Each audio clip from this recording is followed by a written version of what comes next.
In a Haunted House by Joseph B. Bowles. From the Water Valley Progress, Mississippi, January 14th, 1905. Read by Rob Marland. In a Haunted House by Joseph B. Bowles.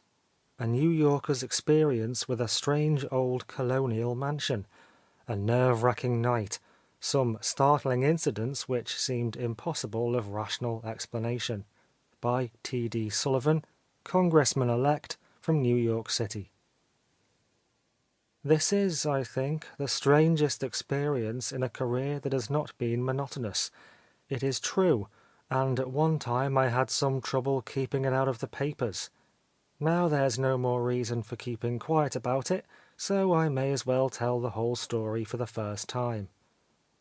The reason why I need not keep the secret any longer is because a big old-fashioned red brick building was torn down this year. It was once a private residence, then an office building, and now its site is the site of a steel skyscraper. That is the way New York grows. But at the time this narrative deals with, the house was a residence, a big, rambling, roomy old residence at that, remodeled from a colonial mansion. There was a young fellow whose father had been a dear friend of mine. He had recently married. His bride had taken a fancy to the house, and her husband, being rich and eager to gratify any whim of hers, had bought it in at a sheriff's sale of uptown property. The purchaser is now a United States congressman. I have not permission to use his name, so I will call him Clark. His chief opponent at the sale was a real estate dealer. O'Gorman is near enough to his real name to suit present purposes. This O'Gorman was a shrewd, shifty, unscrupulous chap who had visions of the great future of the Upper West Side, visions that later came true. "If you ever get dissatisfied with the old place, I'll take it off your hands at the figure of my best bid today," he said to Clark after the sale. Clark laughed at him, gave orders for the house's renovation, and sailed with his bride for Europe on a 6 months trip. The trouble begins. I was sitting in my office one day about half a year later, when Clark sauntered in. I saw from his face he was bothered about something. After our first meeting he came to the point.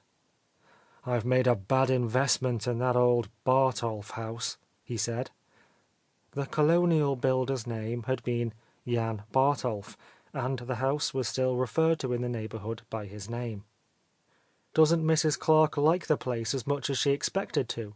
I asked him. "She hasn't had a chance to judge of it," he said, "and I don't mean that she shall. The house is haunted." "Haunted? What nonsense!" "That's what I thought when I came home last week from Europe and found that not a single day's work had been done on the repairs I ordered," answered Clark. "I went to the contractor, and he calmly informed me he wouldn't touch the job and that I could have my money back. He said that ghosts had frightened his workmen half to death, that he'd seen and heard things there that couldn't be explained, and that every man in his employ would strike if he ordered them to work there." "And you believed all that rot?" I laughed. "No," replied Clark seriously, "I didn't. I thought he was lying. I went over the house myself and, well, what he said was true. You can guy me if you like, old man, but the house is haunted, and I'm going to get rid of it." "I suppose white monsters clattered their chains at you," I hazarded, "and you ran a block before you identified the hideous spectres as a pack of mice scampering in the loose plastering of the walls." "If you take it that way," he said, offended at my guying, "there's no use inviting any more of your jokes by telling you what really happened to me there. I'm going to hunt up O'Gorman, tell him the truth about the place, and see if his offer to buy it still holds good. He may be willing to pay something for it as a land speculation. He never could get a tenant to stay there." Now Clark's absolute sincerity began to make an impression on me. I saw that he was terribly in earnest, that he believed he was telling the truth, and that he was really ready to sell the valuable property for a song. "Look here, Clark," I said. "I'm sorry I guyed you, but it all seems so absurd. You know as well as I do that there are no such things as ghosts. Don't be foolish and give up the place till you've made sure. What are you going to do this evening?" "Nothing especial. Why?" "Come and dine with me. Then we'll take a box of cigars, a bundle of candles, and a light lunch along and go together to this haunted house of yours for the night. I've always wanted to see a ghost. Maybe I can find some explanation for it all." My first idea on hearing his story had been that O'Gorman, in order to gain possession of the property he coveted, had bribed the contractor to spring that ghost yarn. But when Clark himself had apparently seen or heard something to verify the crazy belief, the affair began to take on a more serious aspect. A night investigation. I took a long nap that afternoon to obviate the chance of going to sleep during the vigil, and promptly at 10 that evening I started, with Clark, for the Bartholf mansion. It was, as I said, a rambling old brick dwelling, and built in colonial days by an eccentric Dutchman, concerning whom some odd stories still survived. The neighbours, it seemed, had regarded him as a sort of wizard or magician. As we walked up the uneven path to the front porch, the old pile of brick looked in the moonlight like the regular dime novel haunted house, and as Clark let us in through the great blackened oak doors, the darkness of the huge hall seemed to rush forward to meet us. We set about our preparations in a business-like way. We established our headquarters for the night in the big drawing-room to the right of the hall. We lighted a half-dozen candles, stuck them in the rusty iron sconces about the wall, and set about examining the room. The walls were lined with faded tapestry. One or two old, half-defaced pictures hung here and there, notably one of old Jan Bartholf himself, which was directly above the mantel. Several pieces of furniture occupied the bare floor, whose hardwood boards were warped by dampness and neglect. We made sure that no hiding place for lurking mischief-makers existed within the four walls of the apartment. Then, candle in hand, we made a systematic detour of the whole dusty, creaking house. "Well," said Clark, as we reached the top of the wide staircase on our return toward the ground floor, "if there'd been a man or even a mouse concealed anywhere, we'd have found him. Let's go back to the drawing-room and— Why, it's dark down there." We were halfway downstairs as he spoke. On our way up, the light of the candles in the drawing-room sconces had cast a glow across the hall. Now, except where illuminated by the two candles in our hands, the whole lower floor was in dense blackness. Ghostly mystery. "What do you think now?" asked Clark. I made no reply, but ran down the remaining steps into the drawing-room. The smell of extinguished candles filled the room. All was dark save where a broad patch of moonlight from the one unshuttered window fell on the floor. In the very center of that patch was an old mahogany rocking-chair. It was rocking with a quiet, regular motion, as if some invisible guest were taking his ease and swaying himself to sleep. "Do you see that?" whispered Clark over my shoulder. "That's what I saw when I came up here in broad daylight." "It's a current of air," I explained. But even as I said it, I knew that no real draught could enter that closed room with force enough to blow out 6 candles and start a heavy chair into motion. Moreover, the air in the room was dead and motionless. "I never used to believe in this sort of thing any more than you do," said Clark. "But who can doubt it now?" "I can doubt it," I answered. "Help me light these candles in the sconces, and we'll make another inspection of the room." We lighted the candles. As we set foot in the room, the chair had ceased rocking. We once more made the rounds of the apartment, patting the tapestry against the walls with our hands, looking under each bit of furniture, sounding the bricked-up fireplace, and in other ways making sure no trick was played on us by human agency. "If anybody is putting up this line of practical joking," I said, "he can't do anything while we're in here. If it's a ghost—" The sound as if someone sobbing and panting for breath came to us while I was speaking.